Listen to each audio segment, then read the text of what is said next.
Hello, guys, and welcome to another episode of Weekly Sentimental Analysis by Zeroline. My name is Mr. Goated, and I'm very happy to be here with you guys again. So, last week we had an eventful week full of fundamental releases, but it was mostly focused on the US economy and the Canadian economy. So, on Friday the 7th, we had some fundamental releases for the Canadian dollar about employment change and unemployment rate. And for the US dollar, we had average hourly earnings, non farm employment change, and unemployment rate. As I mentioned before in other episodes, we're gonna be looking at the different charts in different sectors of the market, but mostly we're gonna be looking at the US dollar because that's what really dictates other assets as well. So for the US dollar on the 7th, we had a bullish candle over here, and this bullish candle did not close above the 10 and 20 moving average. We are below the monthly close, but we did not close above the 10 and 20 moving average, which means that bearish momentum is still present in the market, but we are still in like a consolidation period where the market keeps going above the monthly close and it goes below the monthly close. But the volume was above average on Friday, so there was a lot of bullish momentum on that Friday daily candle, and volatility was also high. As you can see, it was above average, and RSI is starting to move above the 50% line as well. There is a still low demand, but it is starting to move up again, and the US dollar is showing some aggression again. But what the reason we do this episode, these sentimental episodes, is because we want to look at the market in a way like a puzzle. You know, it's all like a puzzle. You have to put pieces of puzzles together to be able to come up with a conclusion of where the market's going. You know, and what the investors are thinking. So we want to find out what the reason was for this bullish candle on that day. So I'm going to show you guys an article that I found recently for the US dollar, and it was posted on the 7th, which was on the Friday, and it tells us about it talks about the job market, the labor market in the US economy, and it talks about how in what sectors there was growth in the US economy, okay, and it talks about the wages, it talks about the stock market and the treasury yields, and it talks about the Federal Reserve and their next move as well. So let's go from and look at it from the start. So it says here at the start that non-farm payrolls climbed by a seasonally adjusted 143,000 for the month, down from an upwardly revised 307,000 in December. So what this means is that there was lower job creation in January compared to last month, which is suggesting a weaker labor market for the US economy. The good thing is that there's less pressure on wages, and this might help contain inflation. But fewer jobs can slow consumer spending and overall growth, so it could stop the economy from stimulating. So that's the negative here. And however, there was lower unemployment. So it says here that the unemployment rate notched lower to 4%. So unemployment rate was slightly lower. This means that more people are working and is indicating an improved employment condition. But a tighter job market could push wages up and it could fuel inflation. So what this means is that because the US economy is experiencing a tightened job market, it means that there's not a lot of workers to fill up positions. So that means that businesses have to pay a higher wage to be able to attract people to the jobs that they're offering. And because of that, they have to compensate. Because they're offering higher wages, they have to compensate by charging more on the products. So, and this could fuel inflation, so it could bring higher prices in the USA. And it says here that the job growth for January was mostly in healthcare, which was 43,000 new jobs, retail 34,000, and government 32,000. So most of the new jobs was in these three sectors, which means that these sectors are stable and essential industries are still expanding, but other sectors may be lagging, and it could lead to an uneven job recovery. So if something happens to one of these sectors, it's going to be very hard to recover because other sectors are weaker. And it says here that wages, so we're going to be talking about wages now. Wages rose more than expected. So hourly average wages earnings increased by 0.5% for the month and 4.1% from a year ago. So higher earnings can boost spending and lift the economy, so it can stimulate the economy.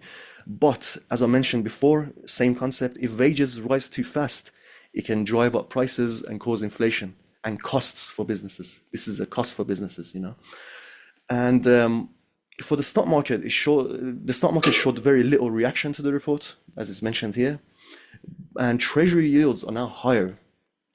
So people are selling bonds right now, so which is creating a higher yield for bonds.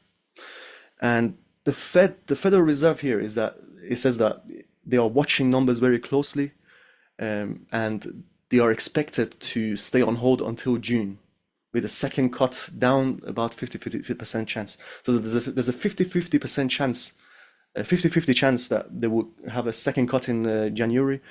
And this is good because steady rates can help plan for near term. So there's not a lot, so businesses can, expect less turbulence in the market. There's less volatility in the market, which helps them plan ahead. But uncertainty over possible rate cuts can make businesses hesitant to invest. So it could stop businesses to invest their money into risky assets such as crypto or other risky assets. So for summary, the US economy is a mixed picture. Slower job gains, but lower unemployment and higher pay are suggesting that the economy is still doing reasonably well. So the economy is still looking healthy, but the Federal Reserve is still cautious about inflation. And this is reflected on the chart. You can see from the bullish candle, we just put the pieces of puzzles together right now. Again, we figured out why there was a bullish candle printed on Friday.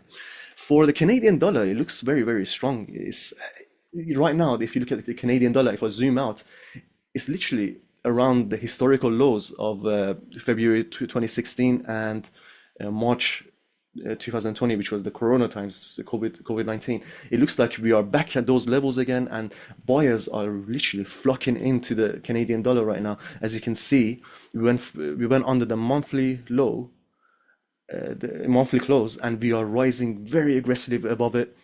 And we are now above the 10 and 20 moving average. And as you can see from the volume as well, the volume is literally rising really fast.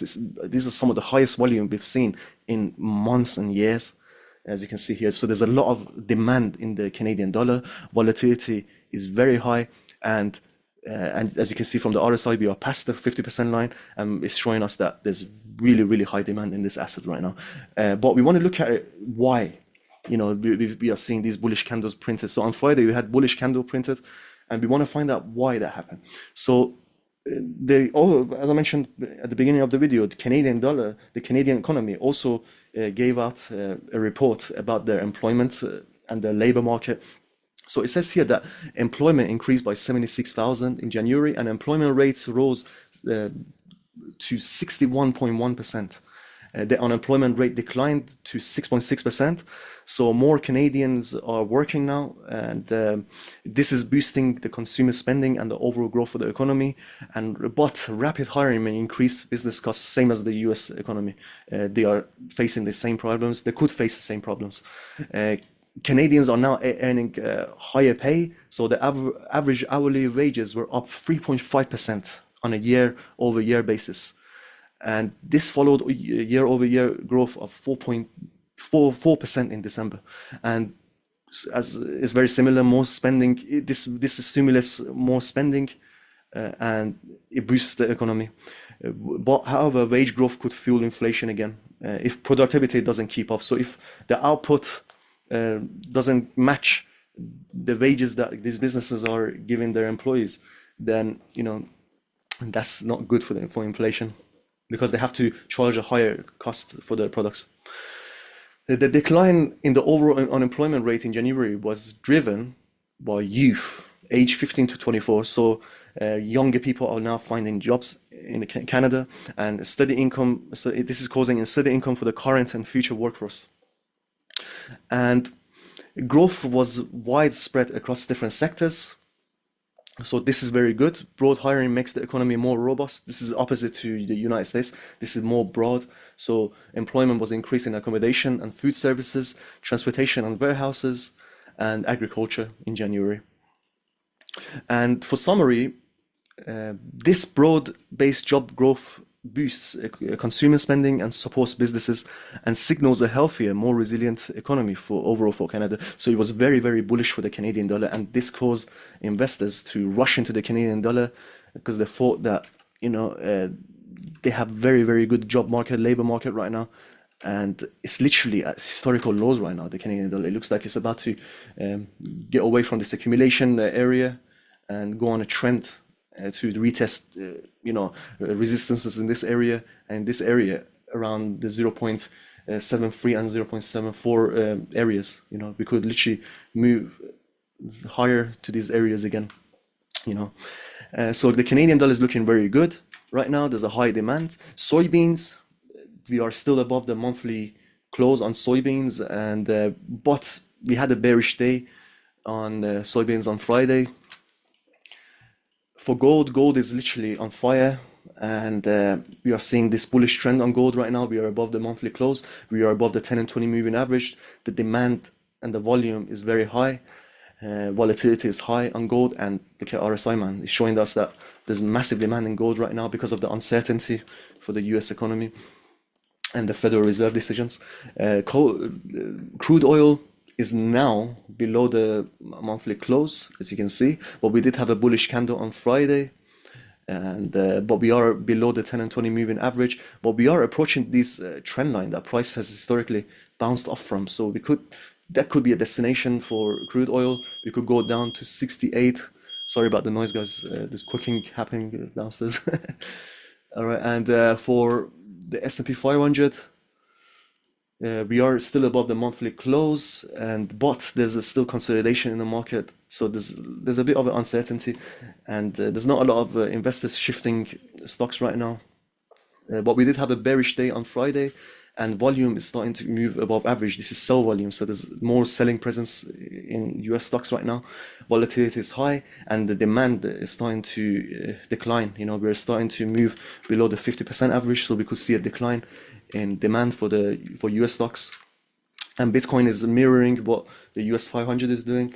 We had a bearish day on Friday, but volume is not really above average. There's not a lot of interest in risk assets right now, such as Bitcoin, but we are still consolidating. Volatility is pretty high right now, but demand is very low, as I mentioned. You can even see that from RSI. There's not a lot of demand in risk assets. Treasury bonds, we had a decline. We had a bearish candle on Friday. So this means that there's a higher, one candle doesn't really reflect the whole trend, all right? But we are in a bearish trend on Treasury bills, so the yield is declining overall, and this could have been a pullback to the upside to go lower again in the market. So we could slowly approach the monthly close again, but this means that there's going to be higher yields, and it's going to be harder for businesses to borrow money if there's higher yields in the market. And we can see bearish volume candle, which is above average on Treasury bills, and volatility was high as well. And we are moving away from the 70% on RSI, and the demand is declining on Treasury bills. If we look at the risk on, risk off template for the US dollar, if you were to hold US dollar from 10 days ago, which was around this area, from the risk on, risk off template, you can see that you would have been in a positive yield. So you would have been in profit if you had held it from day 1 to day 10. So the US dollar, it means that, the bullish momentum is starting to gain on the US dollar. So, profits are coming back into this currency. So there's more activity in this currency now. And for next week, we got some pretty interesting events as well. We got some USD news on Wednesday. We got core CPI news, and on Thursday we got core PPI and unemployment claims as well.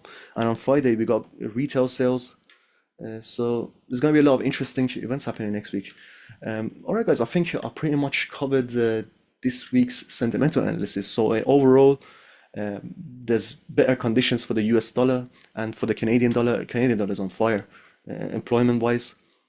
So the economy for both, assets for both economies are healthy. So it's going to be an interesting week next week. So let's see what happens, guys. All right. For the next video, I'm going to cover crypto as well. I'm going to do an analysis on the crypto market as well to see where we're going on that. I think we are hovering below the current consolidation right now, so we should see some buying activity soon on that asset as well. But for this episode, I think that's about it, guys. All right, and I hope you have you enjoy the rest of your weekend, and I'll see you guys next week. Take care.